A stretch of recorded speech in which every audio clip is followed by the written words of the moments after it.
ఏ శుభకార్యానికైనా శుభారంభం. First time అక్కడ కూడా శంకర్ గారిని నేను చాలా ఒప్పించి, లేదు సార్ నాకు ఒక సాంగ్ కావాలి, నేను అక్కడ చూపించినప్పుడు బిగ్ స్క్రీన్ మీద ఒక అప్లాజ్ వస్తుంది, మీరు నమ్మండి అని జరగండి జరగండి సాంగ్ని తీసుకెళ్ళి వాళ్ళకి చూపించడం జరిగింది. అప్పుడు బిగ్ స్క్రీన్ మీద చూస్తే వాళ్ళ రియాక్షన్స్ అదే థియేటర్లో రేపు రాబోతున్న రియాక్షన్స్ అని గట్టిగా నమ్మం. సో ఆ మీడియా కంపెనీ అక్కడ చూపించడం జరిగింది. వాళ్ళ దగ్గరికి వెళ్ళి వచ్చిన దాని ప్రకారం రేపు సాంగ్స్ కూడా శంకర్ గారి పాటలు మనందరికీ తెలిసిందే. థియేటర్లో చూసినప్పుడు ఆయన విజువలైజేషన్ కానీ ఆ గ్రాండియర్ కానీ 75 crores పాటల మీద స్పెండ్ చేశాం గేమ్ చేంజర్కి. సో రేపు అవి అద్భుతంగా స్క్రీన్ మీద కనిపించబోతున్నాయి.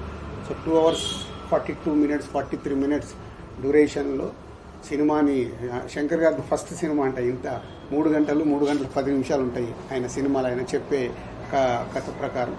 సో అలా ఎక్కడ కూడా ఆడియన్ని ఆగనివ్వకుండా ఎలా పరిగెత్తాలి, ఎలా వాళ్ళతో విజిల్స్ కొట్టియాలి, ఎలా వావ్ అనిపించాలి ఆయన టార్గెట్ పెట్టుకొని చేసిన సినిమానే. సో ఇది 10th రోజు ఐఎమ్ ఎక్స్పెక్టింగ్, నా ఎగ్జైట్మెంట్, మై కమ్బ్యాక్ ఫిలిం లాగా నేను దీన్ని చూస్తున్నాను. సో దీంతో పాటు సంక్రాంతికి వస్తున్నాం. మీ అందరూ అయితే సంక్రాంతికి వస్తున్నాం మీద ఆల్రెడీ ప్రేక్షకులు కానీ ఇండస్ట్రీ కానీ ఈవెన్ మీడియా మిత్రులు కానీ అది సూపర్ హిట్ అంటున్నారు. సో ఎస్, అది మీరు ఎలా అయితే అనుకుంటున్నారో అది 100% సూపర్ హిట్ ఫిలిం. సో 2 సినిమాలతో ఆ cinema is credit గోడ్స్ to only Anil Ravipudi.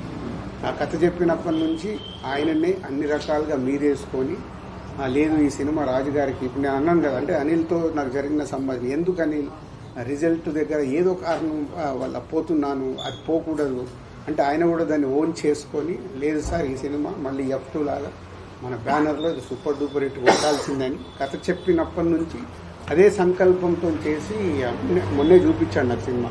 2 hours 20 minutes duration, like F2 ఎలా అయితే ప్రేక్షకులు ఎంజాయ్ చేశారో అలా ఈ సినిమాని సంక్రాంతికి వస్తున్నాం కూడా ఈజ్ అ బిగ్ హిట్ కాబోతుంది.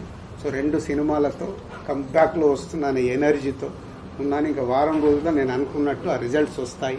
తెలుగు ప్రేక్షకులు ఆ సినిమాల్ని ఎక్కడో ఉంచుతారు, సక్సెస్ఫుల్గా ఒక లెవెల్లో ఉంచుతారు. మళ్ళీ సంక్రాంతికి దిల్ రాజు కంబ్యాక్ అని మీడియా మిత్రులు స్టేట్మెంట్లు రాస్తారు, అంత కాన్ఫిడెంట్గా ఉన్నాను. సో ఈ కంబ్యాక్తో పాటు ఈ సక్సెస్లతో పాటు నెక్స్ట్ చేయబోయేది చాలా జాగ్రత్తగా ఒరిజినల్ దిల్ రాజు ఎలా సినిమాల గురించి కష్టపడేవాడో, తక్కువ సినిమాలు చేసినా నా ఫోకస్ అలా పెట్టి సినిమాలు తీయాలనే సంకల్పంతో ఉన్నాను. అది మీ ద్వారా మీకు తెలుగు ప్రేక్షకులందరికీ చెప్పాలని.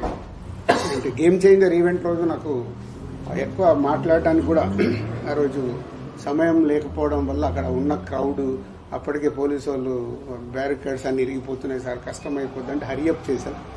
అండ్ ఆ ఈవెంట్ అంత పెద్ద సక్సెస్ చేయడానికి ఆ పోలీసు యంత్రాంగం కూడా ఎక్కడ చిన్న ఇన్సిడెంట్ జరగకుండా వాళ్ళు చాలా జాగ్రత్తలు తీసుకొని చేశారు. వారికి కూడా police department, Rajahmundry east Godavari police department అందరికీ కూడా ధన్యవాదాలు.